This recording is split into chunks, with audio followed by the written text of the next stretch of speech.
अच्छा बाबूजी, हम करंट मैटर बिरहा गायक रमेश यादव और अपनी पूरी पार्टी की ओर से और एक बिरहा यह हम अपने निजी चैनल करंट मैटर बिरहा पर ये बिरहा प्रस्तुत कर रहल बानी और आप लोग बिरहा के सुनो, प्यार दुलार आशीर्वाद देहब। जौने घटना का बड़ी चर्चा बा, मीडिया के पटल पर छाई हुई है यह घटना जो यूपी के मेरठ में एक पत्नी ने प्यार के चक्कर में और अपने पति के 15 टुकड़े करवा दिए। क्या कहा जाए, क्या चल रहा है दुनिया में। प्यार इतना अच्छा शब्द है लेकिन लोग उसे कलंकित कर रहे हैं। कवि ने 4 लाइन भूमिका में भाव लिखा है मास्टर।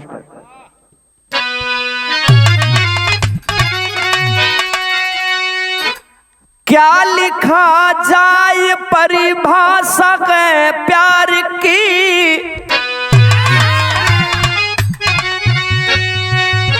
टूटता जा रहा जिससे विश्वास है, मिट रही इंसान की गई इंसानियत,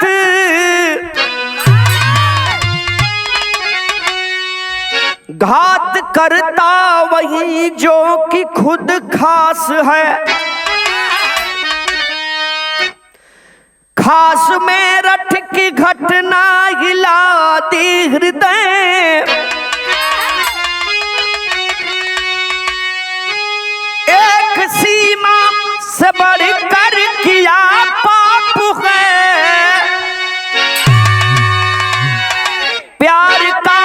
प्यार संग मिल गला घोंट कर, हाय पापिन क्या तुझको पश्चाताप है।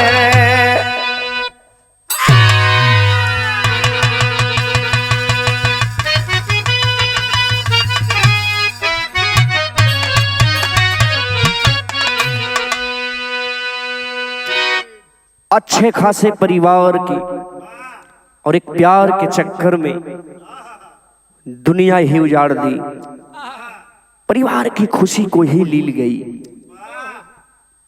कैसे कैसे इस धरती पर लोग हैं। एक थे फिल्मी तर्ज लगल मास्टर।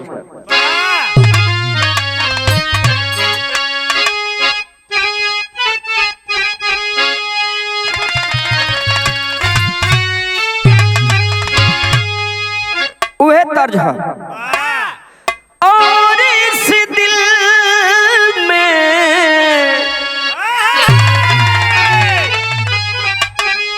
और इस दिल में क्या रखा है, और इस दिल में क्या रखा है, तेरा ही दर्द छुपा रखा है।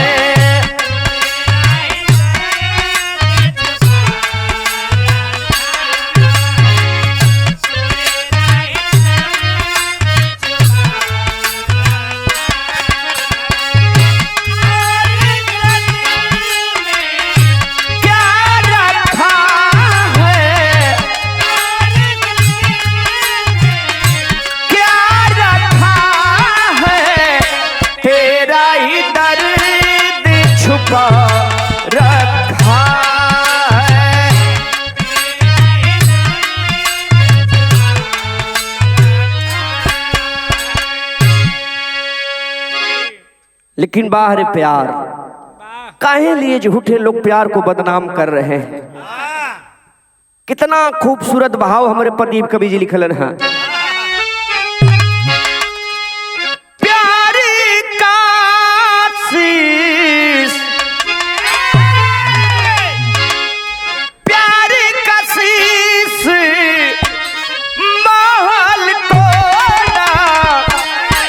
पत्थर खुद ही प्यार बना,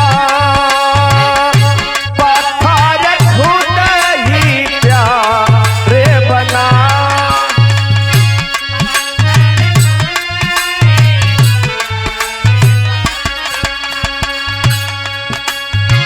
लेकिन एक लाइन और बड़ी ऊंची बात लिखलन का, कैसे सीता चल पाएगा, चल पाएगा,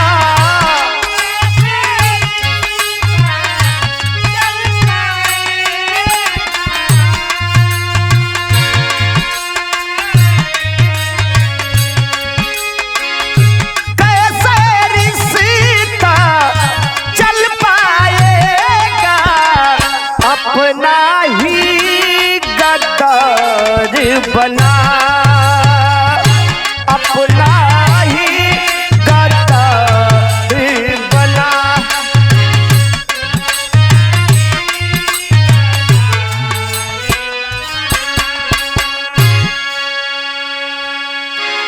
यही से बिरहा के कहानी की शुरुआत हो मास्टर।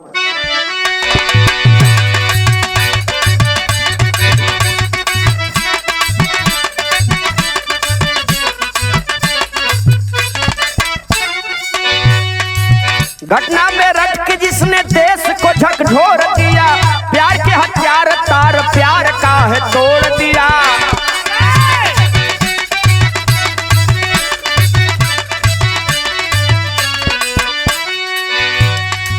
विश्वविख्यात हीर रांझा भी थे प्यार किए, प्यार के कारण आज तक यादगार हुए।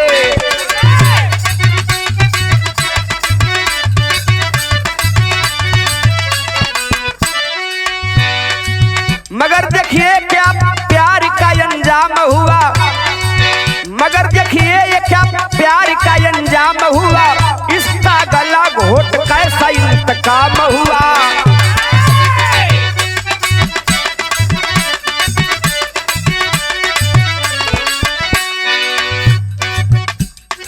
सौरभ कुमार मंच ने भी का जवान रखा, सौरभ कुमार मर्चेंट ने भी का जवान रहा, मुस्कान को है देख दे दिया दिल जान रहा।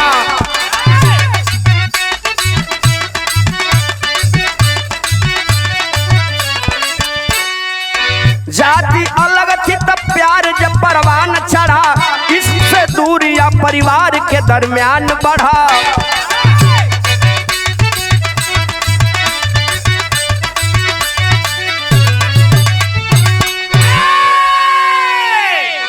कहानी उत्तर प्रदेश मेरठ जिले से ली गई बाबूजी। मेरठ जिला के अंतर्गत ब्रह्मपुरी थाना इंदिरा नगर मास्टर कॉलोनी के रहने वाले जिनका नाम मुन्ना लाल राजपूत बताया गया बाबूजी, उनका एक बेटा जिसका नाम सौरभ कुमार बताया गया। बड़ा ही होनहार है, पढ़ने लिखने में तेज तर्राक है। ए बाबू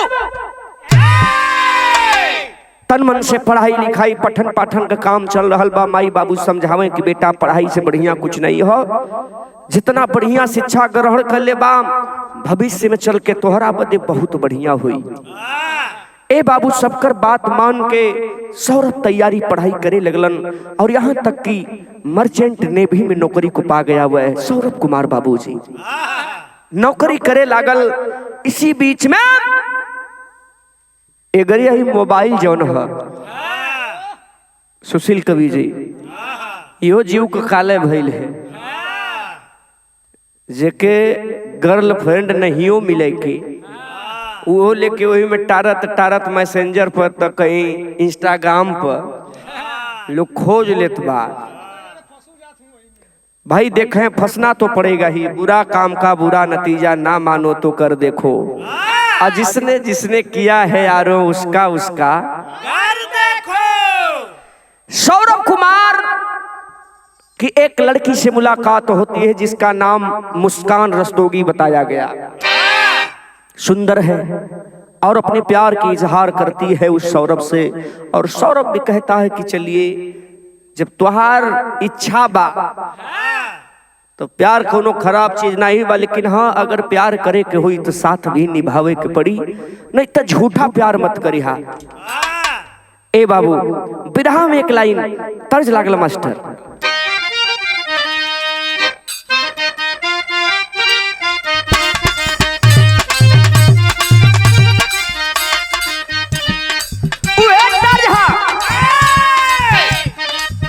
कौनो कमावा रे नहीं भल कइले,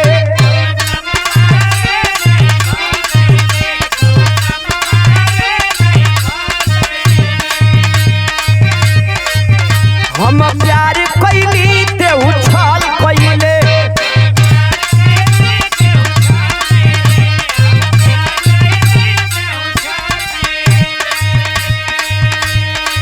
कि बानी छेदाले करे जबा में पान, बानी छेदाले करे जबा में पान, कातिल बनवले रे गोलुआ,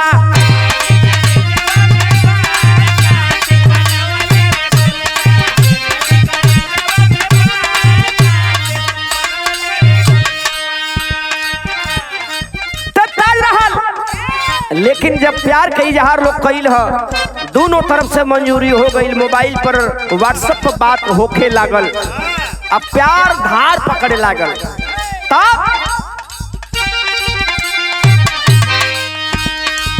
सौरभ प्यार मुस्कान के खुमार धइले,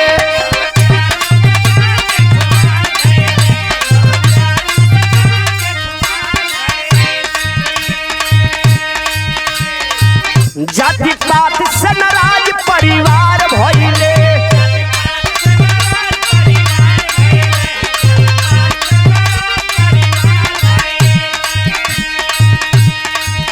अरे शादी कैले दोनों अपने साथ,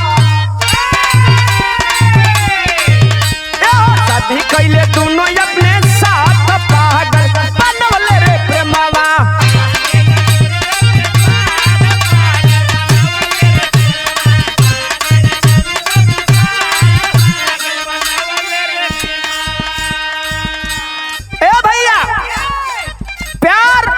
गहराई में चल गई, यहाँ तक कि साथ जीने मरने का कसम वह मुस्कान रस्तोगी और सौरभ कसम खैलन कि हम एक दूसरे के बिना जीवित नहीं रह सकते।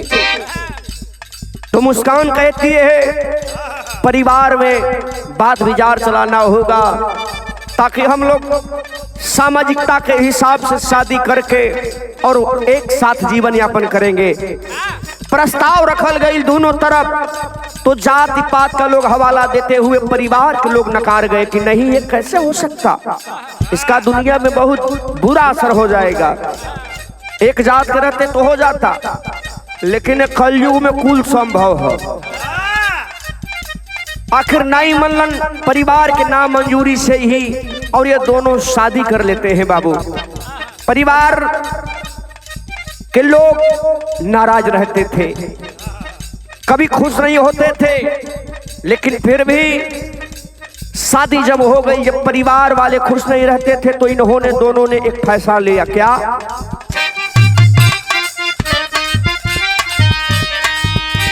सौरभ परिवार से दूरी बढ़ावाले,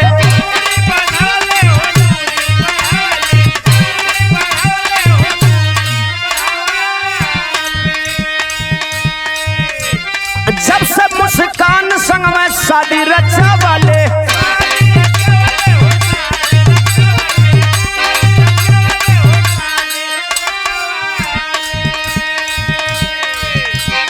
इसके खातिर गईले कोई भूला,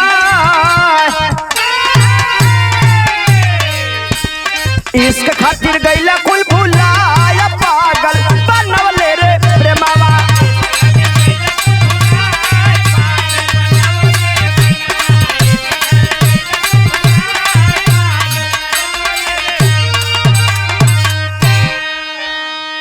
ए बाबू प्यार वाला रिश्ता जो पति पत्नी का हो गया, कुछ दिन तक तो बहुत अच्छा से चला, एक बेटिया भी हो गई, और अब दोनों उस बिटिया का सेवा पालन पोषण लोग कर रहल बा। ए बाबू लेकिन परिवार से कुछ दूर पर एक अपना रूम लेकर के कॉलोनी में रहने का काम सौरभ करते थे। बाबूजी यही नहीं, सौरभ अपने ड्यूटी पर चला जाता है, सारी व्यवस्था करके रूम अच्छा दिलवा करके तुम यहीं में रहो और तुम्हें किसी चीज की कमी नहीं होगी, यहाँ रह करके जीवन यापन करे। वह नौकरी कर रहा है, इसी बीच में भइल का मास्टर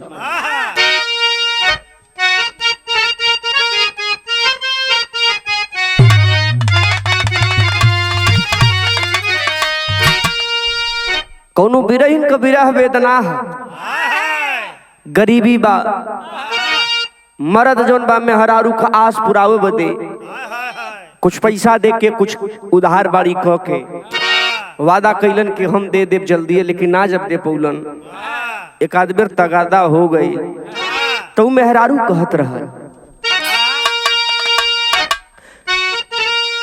कि राह चलिला तटो के ला सोनार सैया जी,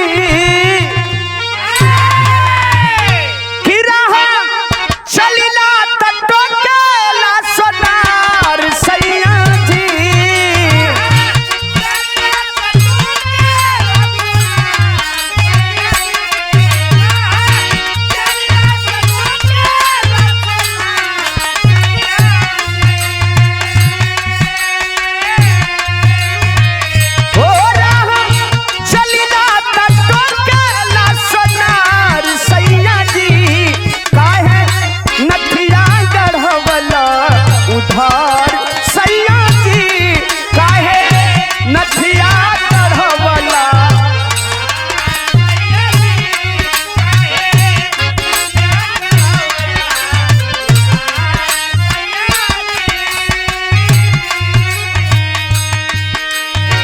इतना ठज रहल, लेकिन बिरहा में कवि जी भाव लिखलन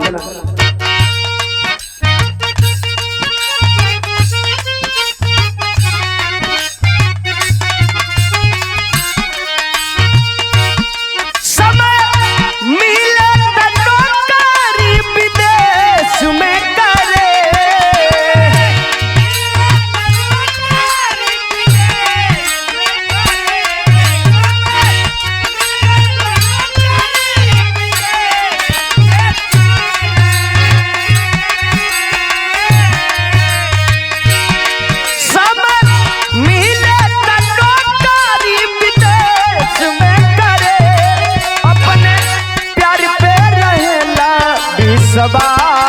जे करे अपने प्यार पे रहेला विश्वास।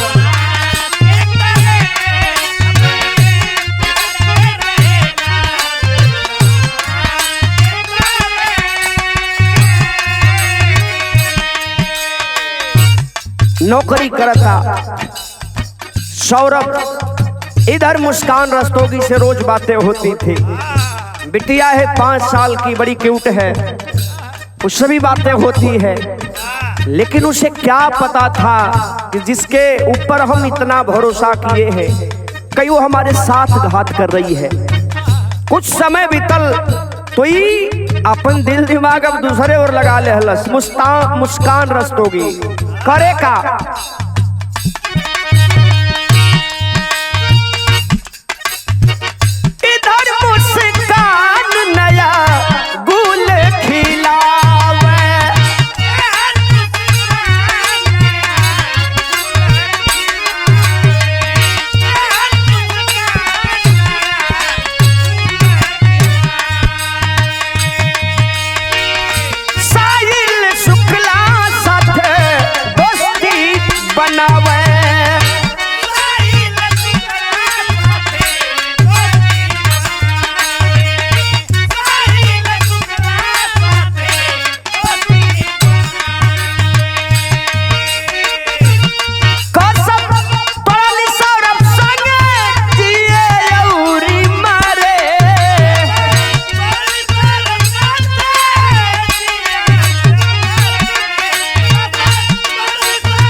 विश्वास के करे, कैसे करके हुआ बुता विश्वास के करे।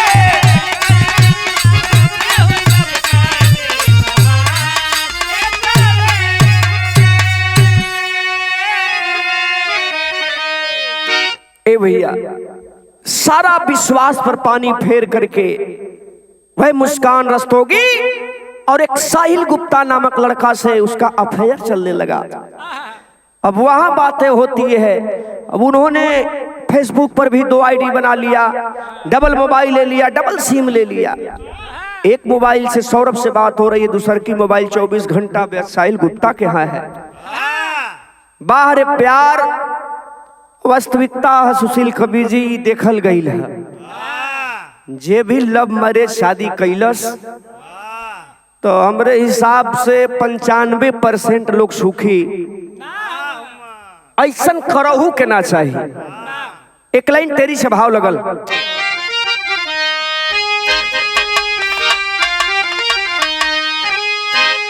अरे दिल से दिल के दिलदार भूल गई, अरे दिल से दिल के दिलदार भूल गई, तब प्यार रहल बा बनल के भूख यार। अरे हो यार, अरे हो यार,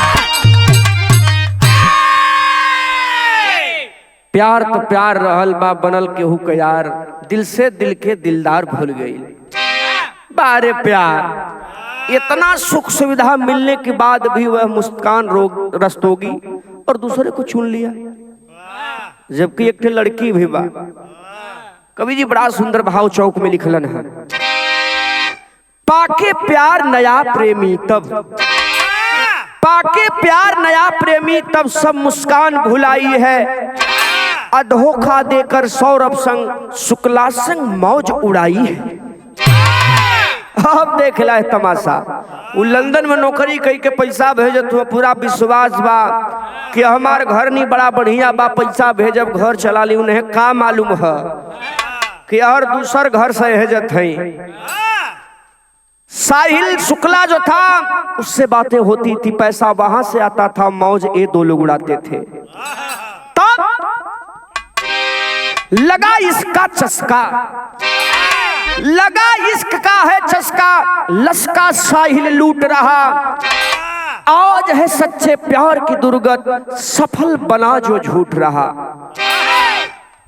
प्यार के लोग भी बदनाम करत हो, लेकिन कहल जाला कि 30 दिन कचौरी एक दिन जरूर पता चलिए न जाई। धीरे धीरे सौरभ को, अरे धीरे धीरे सौरभ को भी पता चली करतूत है क्या, मना किया फिर भी ना मानी, ये इश्क नहीं ये भूत है क्या। बीच में काक दुबेर आइल, शंका भाई जब मोबाइल चेक किया तो पूछ रहा है कि अरे मुस्कान साहिल गुप्ता नामक ये इसे इतना बातें की हो, ये कौन है। भूलवा देलस। कल की जब हम कक्षा 8 में पढ़त रही तो तब बस इनसे हमार दोस्ती हो, प्यार नहीं हो, दोस्ती है। कबो कबो फोन में बात विचार हो जाला, तो उन्होंने समझाया कि देखो अगर दोस्ती है तब तो ठीक है, अगर रास्ते से अगर भटकना होगा तो ये काम अच्छा नहीं है, क्योंकि साथ हमारे जीने का मरने का कसम खाई हो, इस शोभा नहीं देता। भूलवा देलस, फिर नौकरी करे चल गई। तब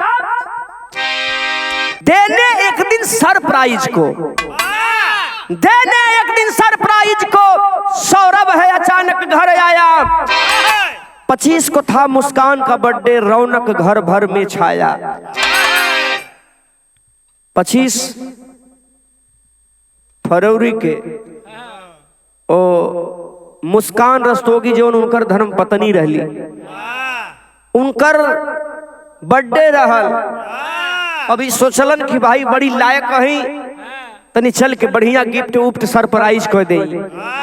सौरभ बिना बताए हुए घर चला आया, लेकिन जिसके मकान में वो रहती थी बाहर एक रूम में, एक रोज उस मकान मालिक से मुलाकात हुई जब सौरभ की, तो वो सारी व्यथा को बताता है कि ये कोई लड़का है, रोज आता है, इससे मिल करके चला जाता है। ए भैया टॉर्चर करने लगा। अरे मुस्कान, हमने तो तुमको मना किया था लेकिन तुम अपनी रास्ता को नहीं बदली। हमें भुलवा रही थी कि हमारी दोस्ती है, लेकिन ये बोल रहे थे कि नहीं कोई आता है, कौन है बता दो, बतावत नहीं हो। अब वो दूसरा रास्ता अपनावे लगल। कलश के नहीं, ऐसी कोई बात नहीं, हमारे पर भरोसा करिए, हम ऐसे वैसे नहीं है। ए भैया हमार लड़की के जो 5 बरस के लड़किया कभी जी कपारे पहाड़ धै के कसम खाते, तो अक्सर ही प्यार करे वालन की आदत है कहीं कसम खा ली है। ऐसा होके के भी ना चाहिए ए बाबू। लेकिन उसी बीच में जोन बिटिया रहल 5 साल का, ओकर भी जन्मदिन रहल 28 फरवरी के। सौरभ सोचल कि जब इनकर मन गई तो यहू को मनाइए दे। बड़ा खुशहाली बा घर में, लेकिन उसे क्या मालूम है कि अंदर अंदर होने वाला क्या है। तर्ज बदल गई मास्टर।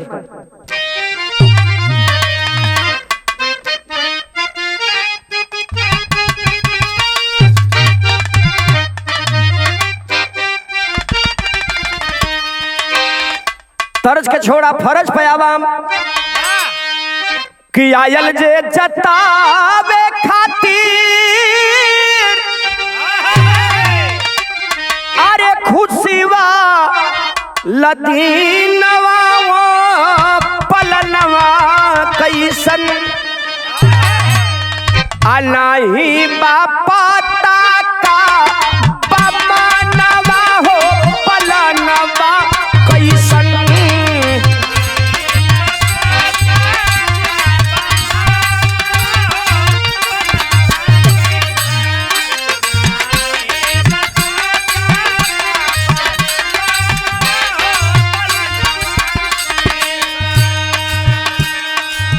ए भैया 28 फरवरी के दिन सौरभ अपने साथियों को भी बुलाया, सबको बुला करके अपने बिटिया का जन्मदिन बड़े धूमधाम से मनाया। अब जाने वाला है, सोच रहा है कि 10 दिन तनी और रुक जाई, मुस्कान के तनी समझा दे, हो सके कि समझ जाए। लेकिन इधर एक रोज मुस्कान एक डॉक्टर साहब के पास में जाती है, कहती है कि डॉक्टर साहब इस समय मैं बहुत डिप्रेशन में रह रही हूँ और नींद भी नहीं लग रही है, कोई मुझे अच्छी दवा दे दीजिए। डॉक्टर साहब ने दवा दिया, एक नींद की भी गोली दे दिया उन्होंने, लेके चली आई। और तब से सौरभ से अलग होकर के साहिल से भी बात करके अपनी प्लानिंग दोनों बना रहे हैं। लेकिन समय का आई 4 तारीख के मुझसे कहानी प्लान कई के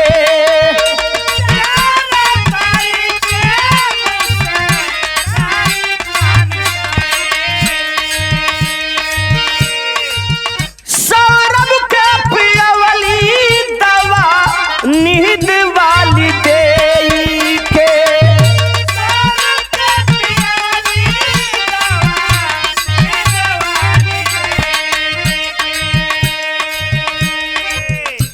प्रेमी साहिल शुक्ला आयल कवन छानवा हो पलानवा कैसन।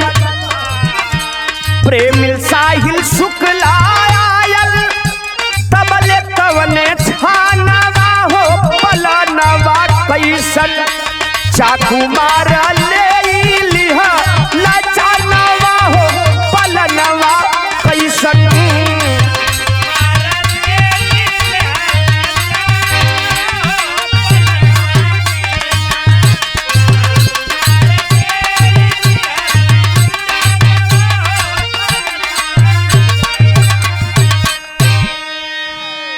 भैया 4 मार्च सन 2025 को और भोजन की तैयारी हो रहल बा, लेकिन इधर सारी प्लानिंग हो चुकी है। ए भैया सौरभ को खाना जब दहलस मुस्कान रस्तोगी, उसी खाने में नींद की गोली एक के बदले 2-3 डाल देलस। और वह सौरभ खा करके खाना और सोया तो सोया ही रह गया। नींद की गोली खाया है, नींद टूटते नहीं बा। इतने में फोन करके और साहिल गुप्ता को बुलाती है और पैसा देती है, जा करके मार्केट से 800 रुपया में 2 बकरा काटे वाला छुड़ा खरीद के लेके आई। कहलस कि साहिल अगर हमारे साथ रहना है तो ये जो मेरा पतिदेव है सौरभ, जो हमारे रास्ते का कांटा है, इसे हटाना होगा और हटाना भी आज ही होगा। आज से अच्छा दिन हो नहीं सकता, मिल नहीं सकता। ए बाबू सोया है गयल 2 छुड़ा खरीद के लिए आया। छुड़ा जब लेके आयल धीरे धीरे तने कुछ रात अधियाइल, तब कहती है कि उठा लो चाकू और खत्म कर दो। साहिल कांपने लगा, कहा नहीं ये काम मैं नहीं कर सकता। कल से जब तू ना करबा तो हम तो तुझसे सच्चा प्यार कैले, तोहरे बदे हम कुछ कर दे। अब दिखाए है एक प्यार के चक्कर में एक भरा पूरा परिवार जो उसका परवरिश कर रहा था अच्छे ढंग से, अब दिखाए है प्यार के चक्कर में वो करत का मास्टर पहपट में भाव लग गई।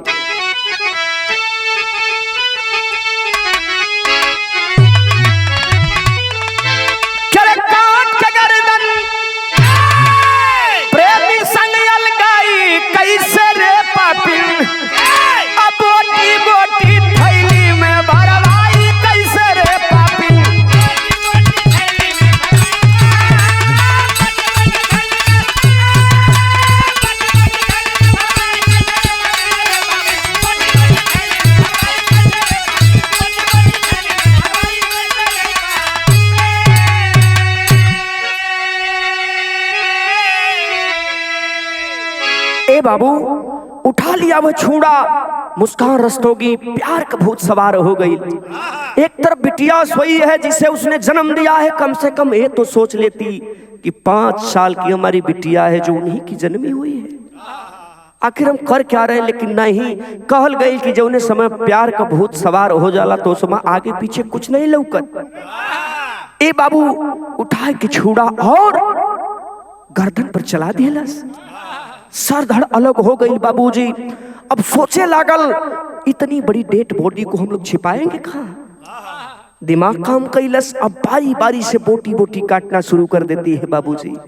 दोनों हाथ कटलस, दोनों पैर को काट देती है, मतलब सौरभ का 15 टुकड़ा कर देती है बाबू। इसके बाद भी वह कहती है, बांध करके थैले में रख देती है और दूसरे दिन साहिल को कहती है कि इसके छिपाने की एक ही उपाय है। वो कहा कि ये क्या, तब वही कहती है क्या, अरे ड्रम मंगवा कर साहिल से, अरे सीमेंट बालू मंगवाई हो, और उसी के अंदर चुनवा कर ढक्कन भी बंद करवाई हो। अरे टूर मनाली का सबको भरमाई, कैसे रे पापिन अप्रेमी कातिल बन के मौजूद आई, कैसे रे पापिन।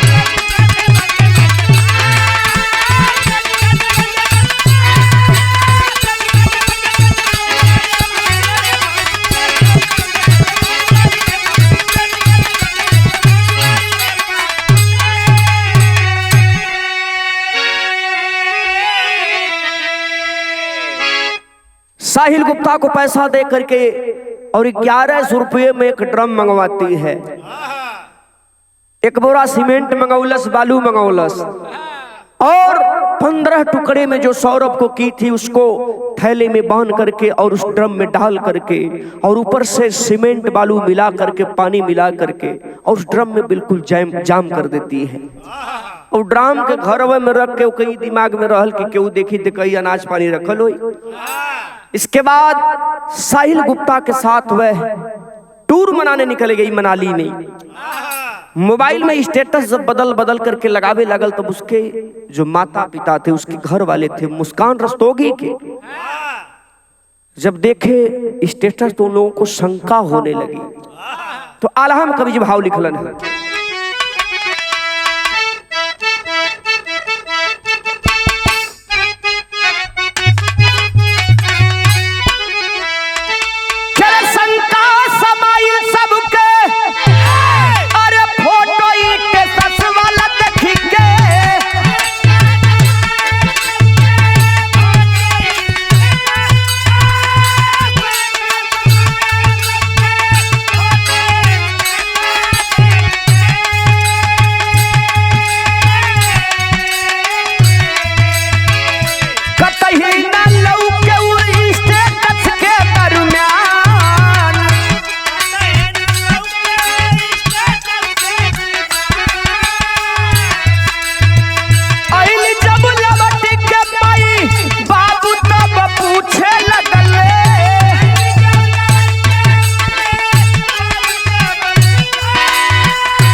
बना करके दोनों वापस जब आए तो गई अपना घर।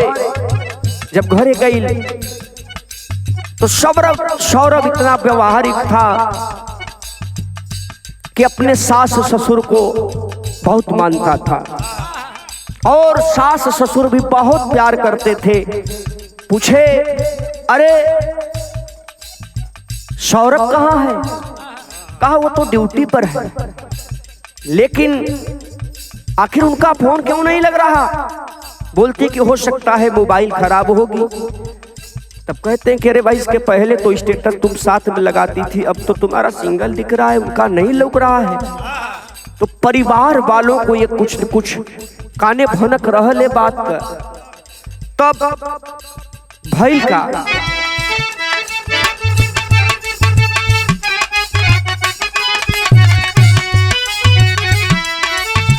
इधर उधर ठीक से ना बतावल बतिया पापी,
लगी कि सच सच बताओ कहाँ है?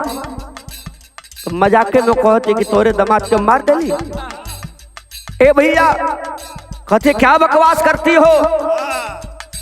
हमारे दामाद का दुश्मन मरे, भला वैसा दामाद हम कहाँ पाई? कलश की नहीं, हमसे भी बातें नहीं हो रही, कुछ पता ही नहीं चल रहा है। तब चलो थाने में चल के FIR करते हैं। ए भैया, लेके थाने में गई ना, साथ में मुस्कान रस्तोगी भी पहुंची है थाने पर। इतने में चर्चा चारी ओर होके लागल। बतिया का चर्चा जब चहु ओर चले लगली,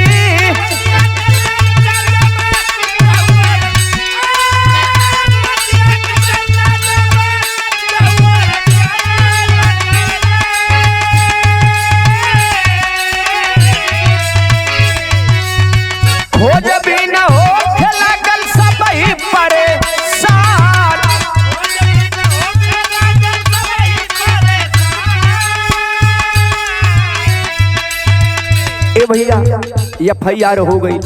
आखिर पता लगाते लगाते कहल जाला कि अगर प्रशासन चाहे दे तो कहीं से सुराग लोग ढूंढ लेला।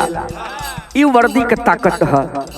ए भैया, कुछ सुराग मिला कि शादी के बाद भी मुस्कान रस्तोगी का अफेयर चल रहा था साहिल नामक गुप्ता से, और इसके पहले जो सौरभ से भी शादी हुई थी तो वो भी लव मैरिज रहा।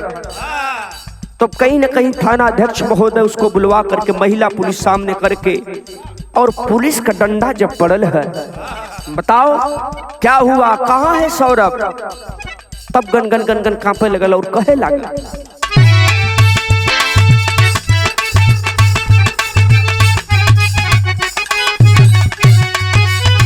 पुलिस का दबाव पड़त, सच सबूत की होती हाले।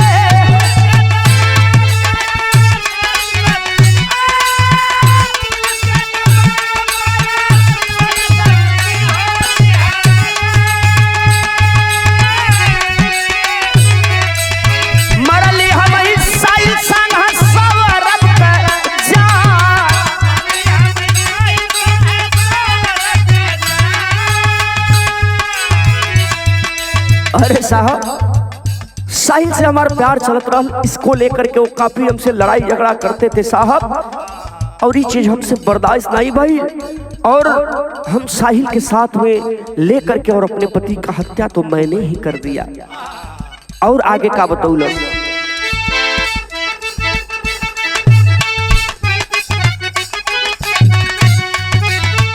ड्रम में बलास दशा ऐसा जब सुनवले बाबू,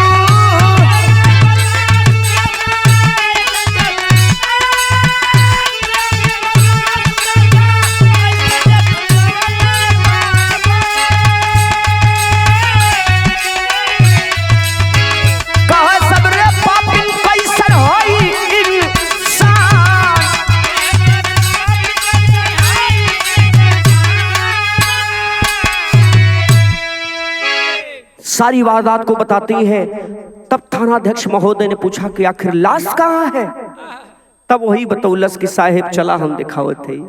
प्रशासन के लोग घर पहुंचे, ड्राम को बाहर निकलवाए बाबूजी, और कहती कि हमने 15 टुकड़े करके इसी ड्राम में भर के ऊपर से सीमेंट बालू लगा करके जाम किया है।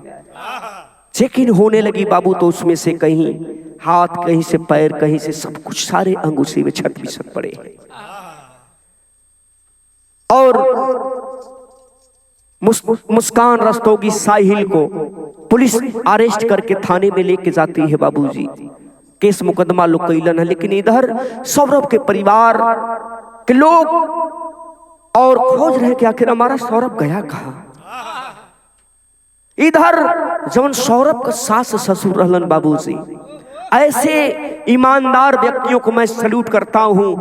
थानाध्यक्ष महोदय ने पूछा कि बताइए आपके लड़की के साथ कैसा सलूक होना चाहिए। मुस्कान रस्तोगी के माता पिता यानी सौरभ के सास और ससुर ने कहा कि मेरा दामाद का क्या मैं कहूं, वैसा व्यक्ति शायद खोजले पे मिल जाए कोई। जितना प्यार मुझसे सौरभ से था उतना अपनी बेटी से नहीं था। थानाध्यक्ष ने कहा इनके लिए आपका क्या मांग है? तो उन्होंने कहा कि जो इतना घिनौना करतूत की है, इसके लिए तो इसे फांसी की सजा हो जानी चाहिए, ताकि दूसरा कोई ऐसा हस्र न करे। खड़ी से भाव लिखे के परल मास्टर।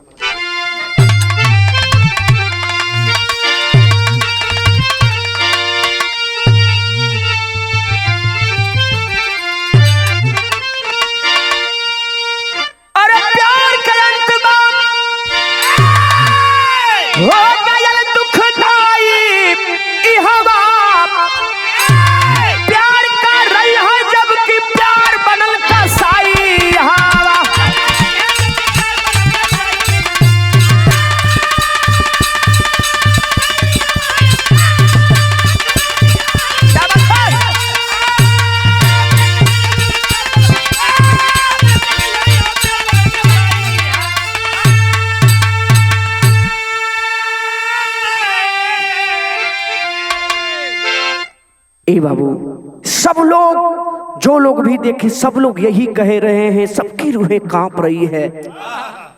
किस पर भरोसा किया जाए? जो साथ जीने मरने का कसम खाती है, जेके घर का लक्ष्मी कहल जाला, वो पर जो भरोसा नहीं बा, आखिर भरोसा कैल के करे पर जाई। ए बदे हम कहिला कि भरोसा सिर्फ अपने पर करिए। लोगन के एगो आवाज है का, अरे हत्यार इनके सजा आ कह चाही खाली फांसी, आयल बजनिया में बन के सत्यानाशी।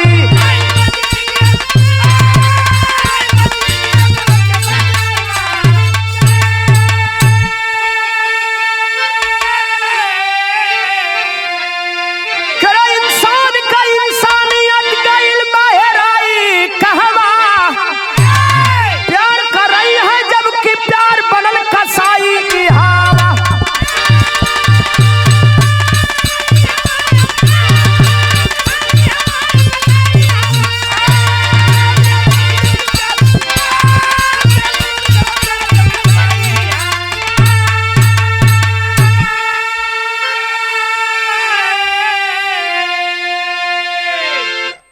विरह के माध्यम से हम बहुत कुछ तो न कहब, प्रशासन की ओर से जो सजाए हो मिलनी चाहिए। एक चीज और बाकी, ऐसन बहन बेटी भगवान केहू के न देते ठीक है। लास्ट लाइन लिखे के पड़ा। गुरु बिहारी लगन देव की राम फेर जी उससे उधारी, बाबू राम श्याम लाल मुन्ना किशोर सिंचाई फूल